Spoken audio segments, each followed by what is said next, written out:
Plus de temps à perdre dans cette Coupe du Monde 2022.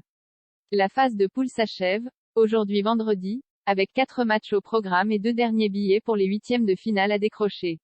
Dans le groupe H, la Corée du Sud ira chercher l'exploit contre le Portugal, déjà qualifié, en comptant sur le fait que le Ghana ne batte pas l'Uruguay dans un remake de l'inoubliable quart de finale du Mondial 2010. Plus tard pour le groupe G, le Cameroun sera opposé à l'ogre brésilien, quasiment assuré de la première place, alors que la Suisse essaiera de résister aux assauts serbes. 17h, Corée du Sud-Portugal dos au mur après sa défaite contre le Ghana 3-2, la Corée du Sud n'a pas d'autre choix que de battre le Portugal, qui a validé sa qualification après sa victoire face à l'Uruguay, 2-0. Une performance face à la Seleção, que les guerriers Taegouk ont déjà réalisé lors du Mondial 2002, 0-1, qu'ils organisent. À voir si Heung-min Son et ses coéquipiers, privés de leur sélectionneur portugais Paulo Bento, suspendu, sauront s'inspirer de leur glorieux aîné. Néanmoins, la victoire ne sera pas suffisante.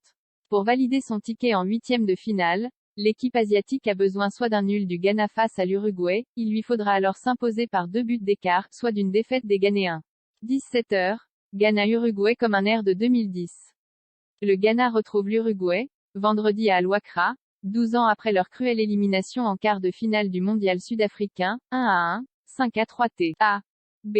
Suspendu à l'époque, André Ayew, 32 ans, aura l'occasion de prendre sa revanche sur Luis Suarez, 35 ans, qui avait privé les Black Stars du dernier carré, en repoussant de la main, une reprise de la tête qui filait dans les buts uruguayens. Moins fringante aujourd'hui, la Célestie de Diego Alonso pourrait, en cas de victoire, de nouveau briser les rêves ghanéens, en leur chippant leur place en huitième de finale, à condition que la Corée du Sud ne renverse pas le Portugal. Si Sud-Coréens et Uruguayens s'imposent, les deux équipes se départageront à la différence de but. 21h, Cameroun-Brésil. Mal embarqué dans ce début de mondial, le Cameroun a gagné le droit de croire à une qualification, après son nul spectaculaire face à la Serbie, 3-3. Pour cela, les Lions indomptables devront gagner à Lusail face aux Brésiliens, déjà assurés de voir les huitièmes, grâce à leur courte victoire contre la Suisse, 1-0. Avec 5 défaites en 6 confrontations face à la Seleção, dont la dernière en compétition officielle remonte au mondial 2014, 0-1, les pronostics ne sont guère favorables aux Camerounais de Rigobert Song. 21h, Serbie-Suisse. Un autre remake. Il y a 4 ans en Russie, la Suisse avait battu la Serbie lors du deuxième match de la phase de poule, 1-2, pour lui chipper le deuxième ticket pour les huitièmes de finale derrière.